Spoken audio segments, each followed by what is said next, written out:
Hey guys, I'm Baron J67, the RPG Gamer, and today we're going to be talking about which next generation console is going to be better suited for families to own, PlayStation 5 or Xbox Series X or S.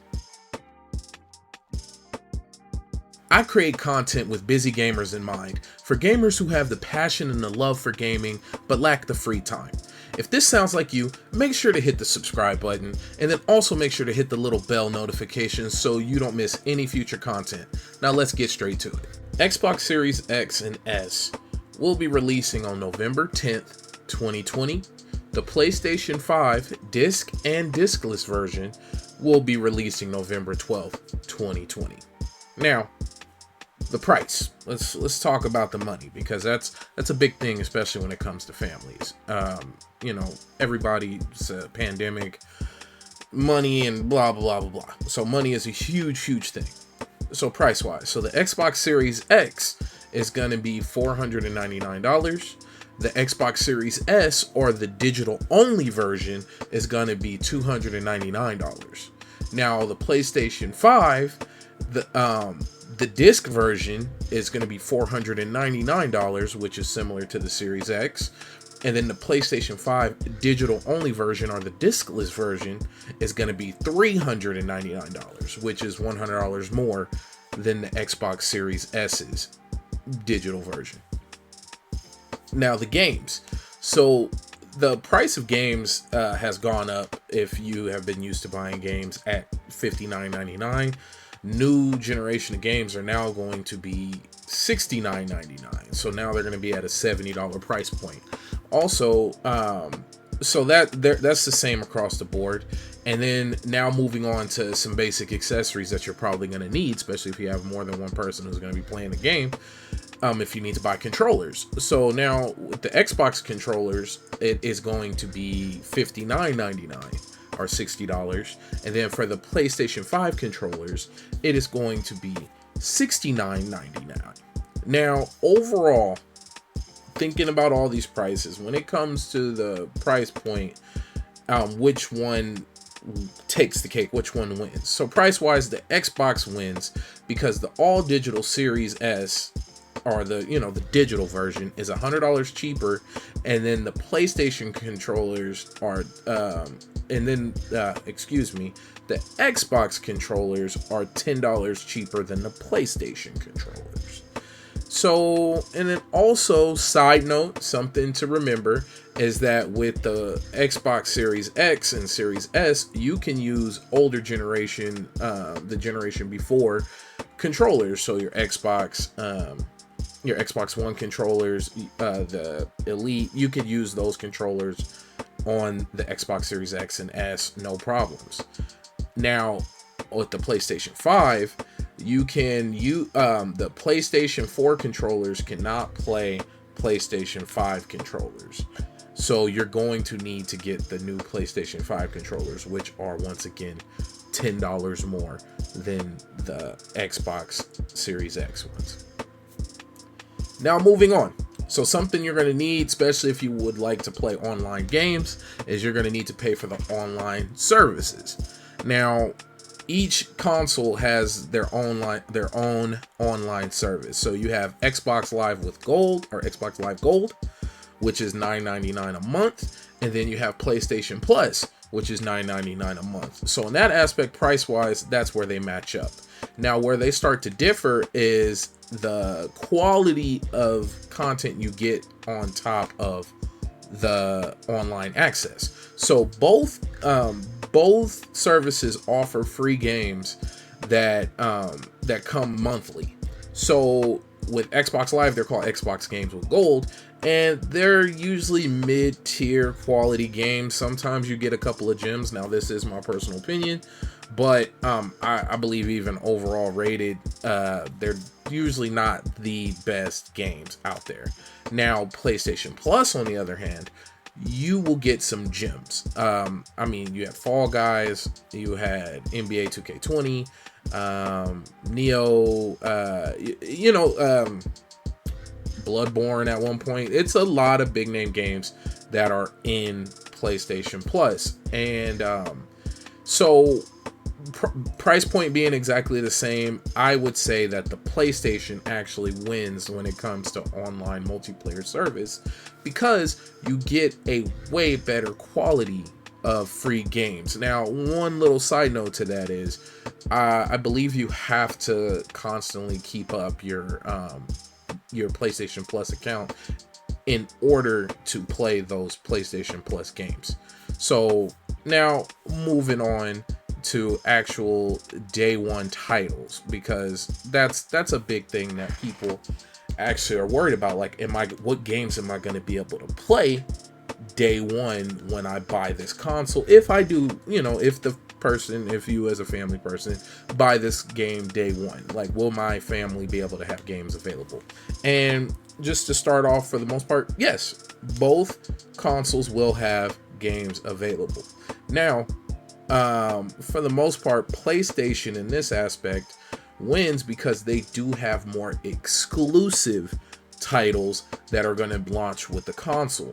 Now, there's a lot of games out there, as your Assassin's Creed Valhalla, NBA 2K21, Fortnite, Marvel's Avengers, Watch Dogs Legion. These games will be on, there's a few others that will be on both consoles.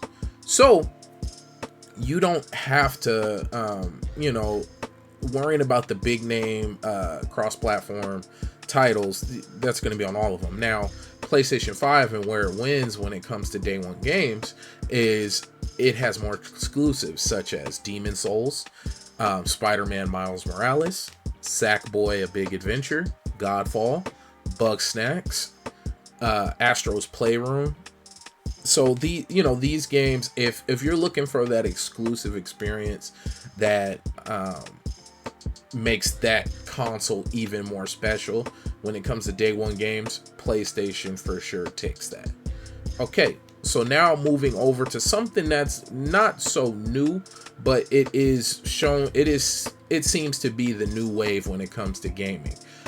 Subscription services. So this is outside of the online multiplayer access service with the PlayStation Plus and Xbox Live Gold. This is a subscription service that gives you access to, with both versions, hundreds of games. Now, both price-wise are exactly the same. So PlayStation Now is $9.99 a month, and that gives you access to over 100 games, including Street Fighter V, Sonic Adventure, the Batman Arkham series, and a lot more. And then you have Xboxes, which is called Xbox Game Pass, and that is $9.99 a month. And it has over 100 games, and it includes Halo Master Chief Collection, Minecraft Dungeons, and the Gears of War series. Now, the reason why Game Pass takes this section and absolutely crushes is because Xbox Game Studio titles, day one, once they're released for that same $9.99, you will be able to have access to those new games. So it's been in the news. Microsoft recently purchased ZeniMax, which means Bethesda. So, and then, Phil Spencer, who is the head of Xbox, he hasn't outright said it, but he kind of has, that basically all major titles that are coming out under Bethesda in the future are going to be coming exclusively to Game Pass now, or to Xbox. And that means that once they're released, because Microsoft now owns ZeniMax, they will be on Game Pass for no extra cost. So this is why Game Pass wins, because with PlayStation, all the day one exclusive Sony games are not going to be on PlayStation Now, but all the new exclusive Xbox Game Studio games will be on Game Pass day one, no extra cost. So that's why Game Pass takes that. So now, getting to the overall, when choosing which next generation console to buy for your family, personally, I would recommend the Xbox Series X or S with a subscription to Game Pass. Now, these are my reasons. One, The controllers are $10 cheaper than the PlayStation controllers, and you can use older generations of controllers. Now, I have multiple controllers for both generations, or for both consoles, for the PlayStation 4 and the Xbox One. So knowing that I do not have to go and buy more controllers for the Xbox Series S or X is a big positive, and the fact that they're $10 cheaper. And then also Game Pass. Game Pass has a large enough library to keep a family satisfied. I mean, it has a wide variety of games, everything from adventure, platformer, puzzles, RPG games, party games. It has a large mix of games, and it's constantly being updated. So is PlayStation Now. Like, you know, I'm not completely ignoring that, but where that part really wins on the Game Pass is the day one access to Xbox Game Studio games, and no extra cost, no extra fee or anything. Is once it releases day one, once the game drops, you can download it and have access to it. And then also another big factor, because it usually does lean towards finances and money, is the Xbox Series S, which is the digital version, is $100 cheaper than the PlayStation 5 discless version. That is a big difference, because that $100 can get you more controllers. It can get you Game Pass for a couple of months, if not, for a year. Maybe there's a deal. It's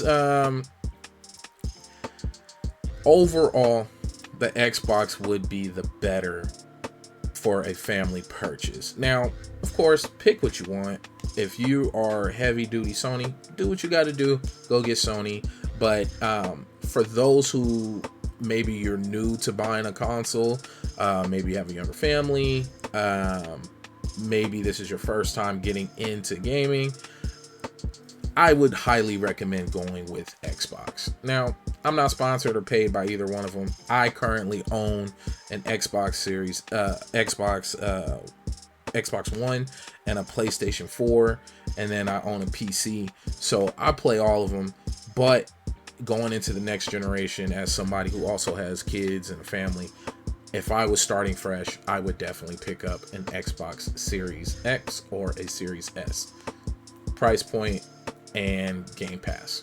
So I am Baron J67. Check out all the links below, and make sure to watch these videos that pop up at the end. You know, I got some more content for you guys, and let me know in the comments below which one you guys are thinking about getting.